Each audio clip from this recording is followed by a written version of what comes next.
it is my pleasure to introduce Andrew Federici, who's going to speak to us about improving outcomes and a path to metabolic disease remission with precision nutrition. Andrew has a really fascinating background, including 15 years experience in marketing leadership, both in startups and large enterprises. While he currently works for Day 2, previously Andrew was in charge of growth for Cobol, which was acquired by Copa Software. And before Cobol, he led B2B demand generation for Facebook for business. Andrew's previous startup experiences include Hightail, Scoopit, and he's had leadership roles at Viacom, Sony, AOL, and Interactive Corp. Andrew holds a bachelor's degree from Haverford College and an MBA from the University of Maryland. He's the editor of a book on Black Belt Fitness for Life and holds a third-degree Black Belt in Taekwondo. He's the winner of 2 Webby Awards for his work at Viacom and an Emmy and a Peabody nomination for his work on the MTV Mental Health is Health initiative. So Andrew, please join us on screen and we're going to transfer the presenting rights over to you. Thank you so much, Wendelin, and it's a pleasure to be here with everyone today to talk about precision nutrition and metabolic disease. I think the science has changed, as some of you may know from the research that has been done before Day 2 was formed. And I want to talk about that research, about outcomes, and how we are changing the landscape of interventions for diabetes, prediabetes, clinical obesity, and non-alcoholic fatty liver disease. I think we are very familiar as a group about traditional approaches to metabolic disease, which were the best tools that all of us had to work with. The ADA guidelines have been in place for a long time and have been used to affect lifestyle changes for people with metabolic disease. Medication, of course, there are many medications that have done great things for many people, metformin being one of them, Jardiance being another, Trulicity. So those are some traditional medications that have been used to help people with metabolic disease. Strict diets, elimination diets, some things like keto have had some impact on weight loss and blood sugar control over short periods of time. And of course, surgery, which is perhaps the most expensive and invasive. I think the challenge with these approaches in light of new science and innovation is that many of these are, if not all of them, are one-size-fits-all approaches and hard to maintain because they require lifestyle changes that are significant. Medication, of course, is very expensive and has side effects. Strict diets like keto, I think, as many of you may know, are very hard to maintain, and there are some health consequences, some negative health impact consequences in the literature when it comes to kidney and liver and cholesterol. And surgery, of course, is very expensive and has side effects and is invasive. And so I want to share with you a scientific approach that has really sustainable outcomes and really fits into people's current lifestyle. I know we are probably very familiar with this, but I can't help mention the just the extraordinary number of people affected by metabolic disease in the US, and these numbers are growing, unfortunately, every year. And, you know, I think we say approximately 50%. Unfortunately, I think it's closer to 75% when you add in obesity to the mix. So it's just a huge problem. And the costs, specifically for diabetes, which tends to be high on the list of health plans and employers and the government, just continue to soar. $14,000 a year, $20,000 a year for people with diabetes and complications versus $4,000 a year for the average population. And I think when it comes to diabetes, it's impossible not to talk about food. Food is really the culprit when it comes to metabolic disease. Poor nutrition is the root cause of metabolic disease. And when we think about conventional or traditional diets, they are one size fits all. And I'm going to share with you why they are one size fits all through the science that pioneered day 2. Traditionally, there was a yes or no. You can't eat this, you can't do that. There's a very black and white view of the world, and I think that was because in traditional approaches, the level of precision was not there. What I want to do is introduce you to what we call N of 1 nutrition. And really the scientific discovery that the scientists at day 2 uncovered was that people respond differently to the same food. And this flies in the face of years and years of interventions and methodologies that were not precise at all, but they were the best tools that we had. And really with microbiome insight, with microbiome sequencing, we can provide each person what we call an individual food prescription that is based on their gut, because the scientific discovery is that everyone processes food differently, different foods differently. And so you might have somebody who has a negative reaction or a sharp blood sugar spike to oatmeal and somebody who doesn't. We're going to get into that a little bit further in this presentation. But with microbiome insight, we can actually provide specific direction. And it's not just microbiome insight, but it's also artificial intelligence layered on top of that. Back to the food being the culprit and being the source of metabolic challenges. We also know that food has the biggest impact on people with diabetes. What should I eat? What shouldn't I eat? What can I eat? How much of something can I eat? Until now, it's been a very big guessing game. And when I say now, the science has been around 10 years, but it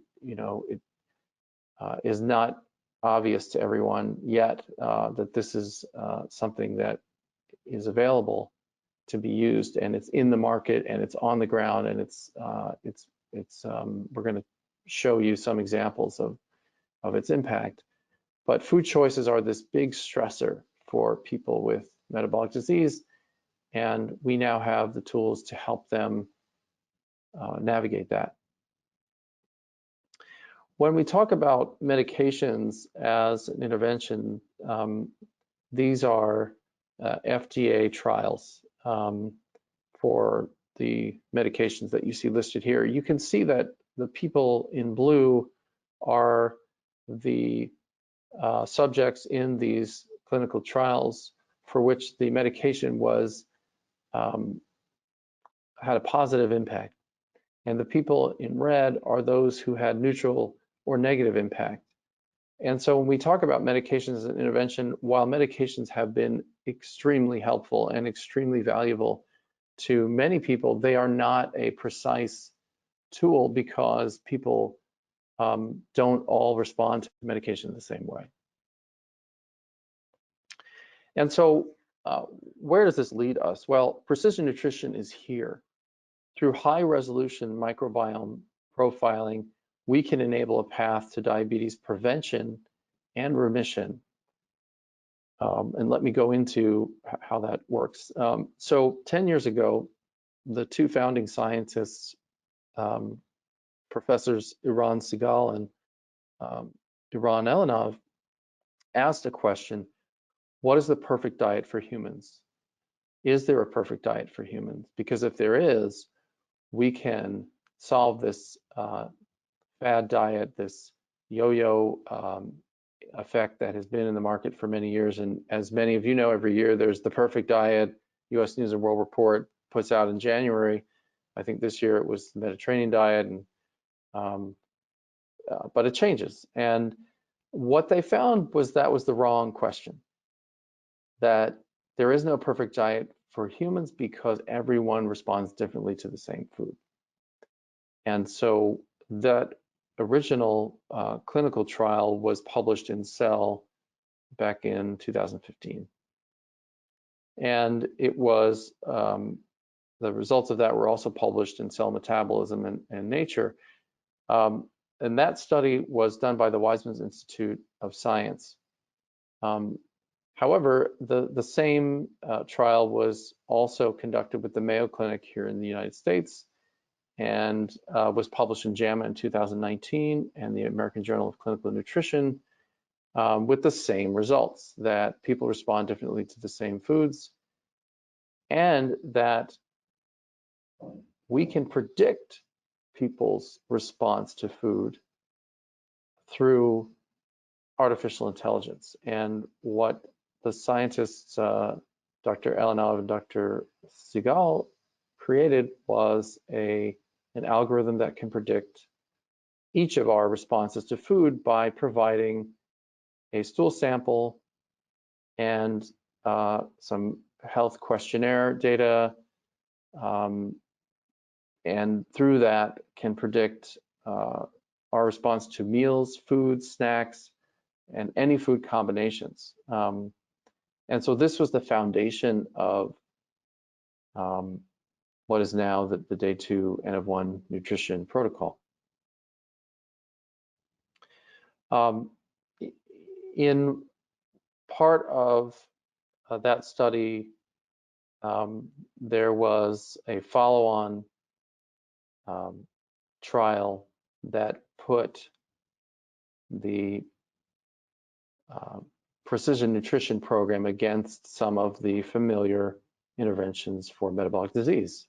The drug metformin, the ADA guidelines, the diabetes prevention program, and a placebo. And as you can see from this chart, and this was presented last June at the ADA scientific sessions. This was a cohort of prediabetes, people with prediabetes, that the precision nutrition program outperformed these traditional interventions. And this is the 6-month look, and there's also a 12-month look, and that success was sustained over the 12 months. And so let me ground us a little bit in this: people respond differently to the same food. These are 3 anonymized patients from one of the clinical trials. And you can see that they've all eaten the same bowl of oatmeal, the same dosage, and they all have different responses. This gentleman has a huge spike and trough. This woman in the middle has no material spike or trough in her response to oatmeal, and the gentleman on the right has a similar spike and trough, perhaps not as severe as the gentleman on the left. Now, when we look at patients, we take an inventory of their food. Most people have a repertoire of perhaps 30 meals: breakfast, lunch, dinner, and snacks.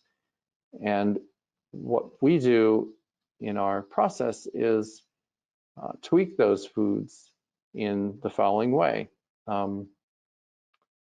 So for the gentleman on the right, his microbiome and his anthropometrics tell us that almonds are the right combination for oatmeal to keep his blood sugar in control. And so we've added a certain number of almonds, a specific number of almonds, in order to keep his blood sugar in control. The woman in the middle doesn't need anything. Her microbiome, the bacteria in her gut, are able to process oatmeal without spiking her blood sugar. The gentleman on the right actually needs walnuts, not almonds. So very specific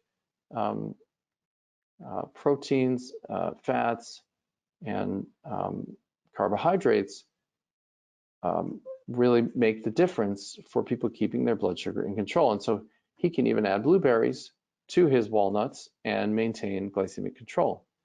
And I think the really exciting part of this, especially for people with metabolic disease who are typically told you can't eat this and you can't eat that, it's the culture of no, and carbohydrates being the a main culprit that is cited as something people cannot enjoy, is actually not the case when we use precision nutrition. Carbohydrates can be reintroduced, and many patients who have experienced precision nutrition all of a sudden are able to eat the foods they love again, and things they thought were absolutely not something they could enjoy. And so I think that's been a liberation for many people who are dealing with metabolic disease or diabetes. I think it's worth noting that the American Diabetes Association has cited Day 2's precision nutrition solution and gut microbiome science for many years in a row now. And you can see here the quote that the wide interpersonal variability in blood glucose response to standard meals can be predicted by microbiome profiling. And the National Institutes of Health announced last August that they are investing $150 million over 10 years in precision nutrition, and they are using the Day 2 science from the Weizmann Institute as the foundation of this research, and cited it as an incredible, I think they call it now famous study, that blood sugar response can be predicted accurately for individuals. So let's take this to a real world case study where we partnered with Covenant Healthcare, which is a hospital system in Michigan, to bring this solution to their employees and deliver a path to remission of diabetes. So Covenant Healthcare has about 5,000 employees, about 500 people who have type 2 diabetes, and they spend about $50 million a year on healthcare for their employees, and about $6 million of that is on type 2 diabetes, so roughly 11%. And typically their programs for diabetes and other conditions have really stood below 35%. So of the eligible population that could be on these programs, really they haven't reached beyond 30% of the population. When we started this program with Covenant, we had a subset of the type 2 diabetes population, and within 3 to 4 months, we were able to realize significant impact to clinical measures. An A1C reduction of 1.5 points, weight loss of almost 20 pounds, and time in range improvement by 63%. I think time in range is a super important metric that is perhaps not as utilized as A1C, but as we all know, A1C is an average over the last 3 months of somebody's blood sugar, and is not the most precise metric when it comes to understanding somebody's blood sugar. And time in range is measured through a continuous glucose monitor in 2-week intervals, and is real-time data on what's happening to somebody's blood sugar as they consume food. And so this improvement in time in range is something we really want to emphasize and stress, that it is a critical measure of keeping someone healthy by keeping them in that 70 to 180 milligrams per deciliter for somebody with type 2 diabetes, and is the measure by which we can affect the prevention of end organ damage, which comes from that constant spiking and troughing above 180 for somebody with type 2 diabetes.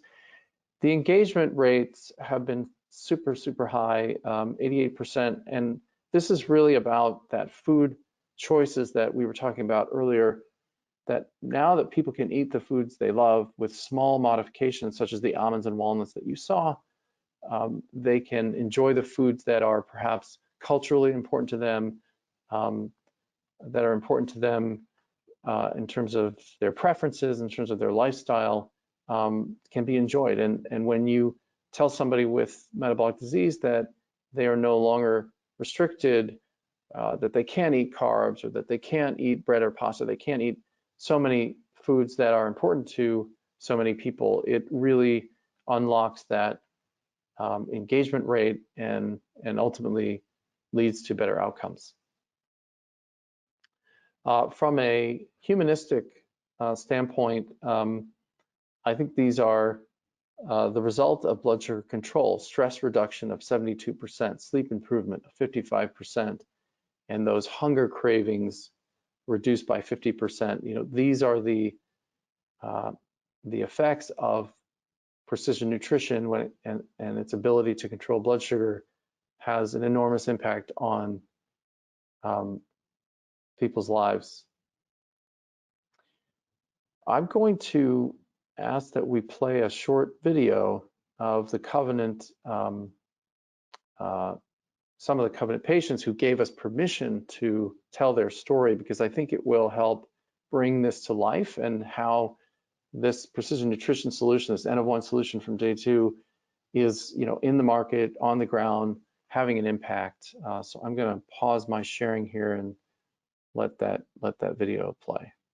This is not really a diet. This is a new way of life.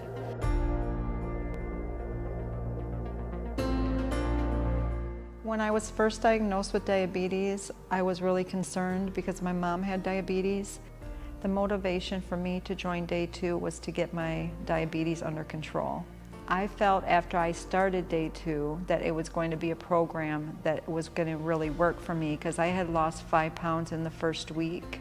I felt like I had more energy to spend time with my grandbabies and do things with my grandbabies. It was easier than I thought that it would be. The program is so easy to follow. You can just go into the app, you can search for different foods that you may like. If you want to have a meal, you can go into the meal and you can find out what kind of meat you want, what kind of vegetable you would like, and what kind of starch you would like to have with that. The results from Day 2 were tremendous for me. I lost 30 pounds and I was able to get my hemoglobin A1C from 6.8 to 6.1. While on Day 2, I was able to reduce my medications. I was on Jardiance, metformin, and Ozempic, and I was able to be taken off of the Jardiance first. They took me off a half of a dose after 2 weeks of following the program. Shortly thereafter, I was able to stop taking one of my metformin medications. I would tell anyone that the Day 2 program is an excellent program to use. It's easy, It's effective, and it really helped me to get things under control. I am heading towards diabetes remission, and I am very grateful to everybody at day 2 for everything that they've done for me.